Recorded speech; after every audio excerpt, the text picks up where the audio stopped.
જો માગ્યું હોત તો પિતાજીના ખોળામાં બેસવા મળે એટલું જ મળત, અને ન માગ્યું તો કેટલું મળી ગયું. ભગવાન કો ચાહો ભગવાન સે કુછ ન ચાહો, કેવલ પ્રભુને ચાહો, પરમાત્માથી કશું ન ચાહો.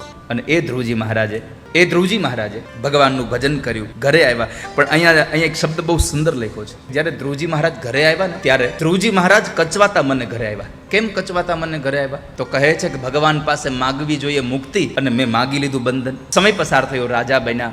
શિશુમાર પ્રજાપતિની ભ્રમી નામની કન્યા સાથે એના લગ્ન થયા, અને એમને ત્યાં સંતાનો થયા. પછી ઉત્તરાધિકારીઓને રાજગાદી સોંપી દઈ અને પોતે ભગવાનનું ભજન કરવા માટે થઈ અને ઋષિકેશમાં સ્વર્ગાશ્રમની અંદર માં ગંગાના કિનારે આવી ભગવાનનું ભજન કરી અને અંતે મૃત્યુને પગથિયું બનાવી અને ભગવાનના ધામમાં ગયા.